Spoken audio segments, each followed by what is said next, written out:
Went on lots of camping trips, and we took off weekend very shortly after that on a trip up to Sonora area to camp.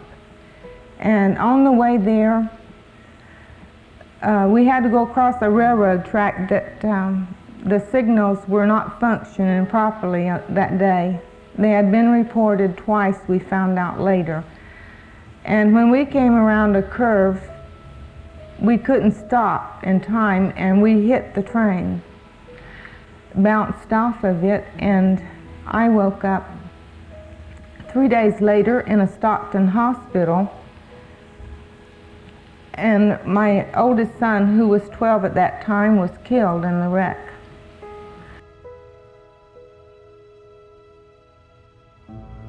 The Lord is my shepherd, I shall not want. He makes me lie down in green pastures. He leads me beside still waters. He restores my soul. He leads me in paths of righteousness for His name's sake. Even though I walk through the valley of the shadow of death, I will fear no evil, for You are with me. Your rod and Your staff, they comfort me. You prepare a table before me in the presence of my enemies. You anoint my head with oil. My cup overflows. Surely goodness and mercy shall follow me all the days of my life, and I shall dwell in the house of the Lord forever. Those words you just heard were the words of my grandmother in 1985, sharing her testimony in her church. That story of the car wreck with her family with a train is amazing. Not only did she lose her oldest son as he was thrown from the car, seatbelts weren't really mandatory back then, and she also was thrown from the car and later would lose her leg below the knee due to her injuries, and she spent the better part of a year in the hospital recovering from all the internal injuries and learning to walk again without her lower limb.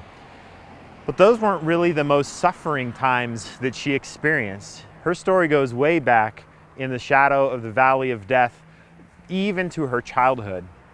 If you listen to her whole testimony, she struggled from an early age with a family with an alcoholic father and parents who would fight not only verbally but physically in her presence and her sister's presence almost daily. And her parents were eventually divorced, which back then was far less common, and her dad left the house, and she only saw her dad a couple more times in all of her growing up years. Her mother and her sisters struggled with mental health issues for the rest of their lives, and she took care of them and worried about them. Later, as she married my grandpa and started a family, he began to have health issues.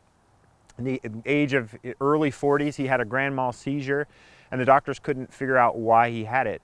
He ended up on permanent disability with rheumatoid arthritis and with a heart attack and another grand mal seizure. His health was declining rapidly. Just months before I was born, he actually died of a stroke. And so her life was full of tragedy, full of suffering. She spent so much of it living and walking through the valley of the shadow of death. But one of the most amazing things about my grandmother that I remember is that I would have never known that as a kid. Her spirit, her humbleness, her love and her joy for life, her graciousness towards other people was effusive out of her personality. And so even though she walked through the valley of the shadow of death for what seemed like more than her fair share, she was formed by the love of Jesus in her own life through various experiences in her early childhood and later in her adulthood that helped her to not dwell in the valley. She moved through it with grace and with dignity and with trust in a God who she believed had a purpose for even her sufferings. Listen to her own words about later in her life remembering something from her early days and how God used that to make her a more gracious person as an adult. Check out her words. But in the second grade, I had a teacher in school that I so longed to show love to. And I had to walk through a churchyard on the way to school, so I stopped one day and picked some azaleas to take to the school teacher, because they always dried up and fell off anyway after they came on there. And I took them into the classroom and walked up to her so proudly and showed her, gave her my little bouquet of flowers, and she said, "Where did you get these, Joan?" And I said, "In the churchyard." And she said, "I know that's where you got them, and I don't want them." And she took them and threw them in the garbage. And now I'm going to, in the same story, God used this to, just maybe 3 years ago, to show me something that He planned since I was in the 2nd grade to show me, I know. Because a little girl had been walking by my house every day while I was preparing dinner. I happened to see her go by through the window. And every day she stopped and she knelt down and she picked flowers from my front yard. She broke more than she picked. And I watched her pick them, and I think, "You little booger, I'm going to go out there and talk to you about breaking my flowers every day." But something restrained me from doing it. And it went on and on for several weeks. And one day I was standing in the window.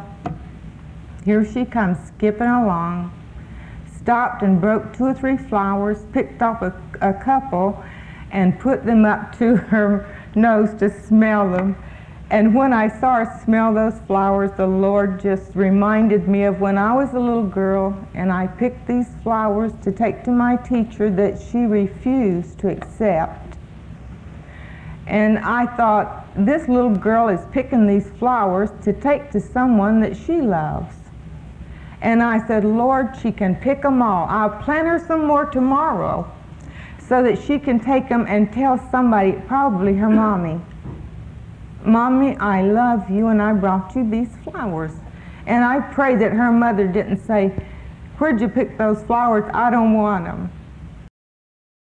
We all spend time in our lives walking in the valley of the shadow of death. It's kind of unavoidable. It's a part of the human condition. But we have a few ways that we can deal with it. One is we could just avoid or pretend like we're not in the valley at all. We can ignore our surroundings and not deal with it.